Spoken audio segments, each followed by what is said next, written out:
आज मैं वह सत्य घटना कहने जा रहा हूँ जो विनेश के पिता बावन भाई के साथ घटी थी। बावन भाई बिजली विभाग में कर्मचारी थे और बावन भाई भूतिया जगहों को चुन चुन कर वहां घूमने जाते और पारलौकिक शक्तियों को ललकारते। विनेश के पिता तांत्रिकों और अघोरियों की मस्ती भी किया करते। बावन भाई की सारी मस्ती उस दिन निकल गई जब उनका पाला एक खून चूसने वाले सनकी पिशाच से पड़ा।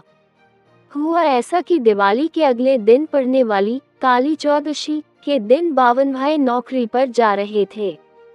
उन्होंने देखा कि चौराहे पर किसी ने पानी से गोल घेरा बनाकर उसमें नींबू, मावे के पेड़े और लाल कपड़ा रखा हुआ है। बावन भाई ने सारा कुछ उठा लिया और ऑफिस पर जाकर वह सामग्री टेबल पर रख दी और नाश्ता मंगा कर वह नजर उतारे वाला नींबू तथा पेड़े नाश्ते में खा गए और लाल कपड़े से मुंह साफ करके उसे गटर में फेंक दिया। बावन भाई को समझ नहीं थी कि वह किस मुसीबत में फंस चुके हैं। वह चौक पर पड़ा उतारा एक पिशाच उतारा था और उसे एक अघोरी ने चौक में आजाद किया था। अब वह प्रेत नींबू और पेड़े के माध्यम से बावन भाई को चपेट में लेने वाला था। जैसे जैसे दिन चढ़ने लगा बावन भाई का सिर भारी होने लगा और दोपहर के 12 बजते ही उन्हें खून की उल्टी हुई।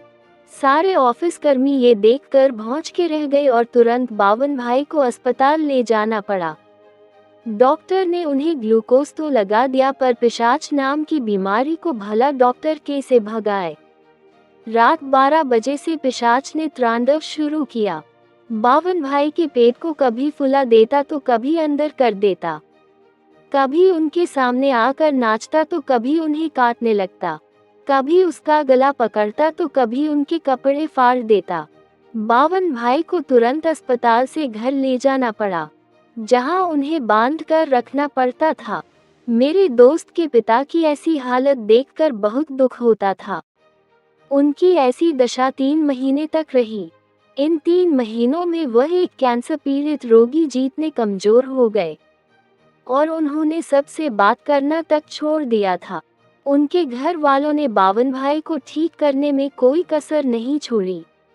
दवा, दुआ, डांट फटकार, प्यार सब आजमाया, पर बावन भाई दिन पर दिन बेकाबू और बीमार ही बनते गए।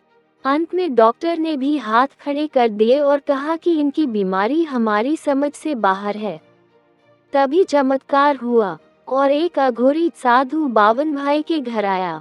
उसने सिर्फ इतना कहा कि आपके घर में जिसे रहस्यमयी तकलीफ है उसे मेरे सामने ले आइए, मैं उसकी तकलीफ ले जाने आया हूँ। मेरे दोस्त विनेश की मां ने तुरंत अपने पति बावन भाई को वहां खड़ा कर दिया। उस साधु अघोरी ने फिर कहा कि जाकर कुछ पेड़े, मिठाई और एक नींबू लाल कपड़े में ले आओ। आंटी ने तुरंत सारी सामग्री ला दी और उस अघोरी साधु ने वह सब बावन भाई को जूठा करने को कहा। फिर अघोरी वह जूठा पेड़ा और नींबू वही खुद खा गया और लाल कपड़े को अपने गले में बांध लिया। फिर एक पानी लोटा उसने बावन भाई के सिर पे घुमा कर वह पानी खुद पी गया और वहां से चला गया। अघोरी साधु के जाने के बाद 3 दिन में बावन भाई जैसे थे वैसे बन गए।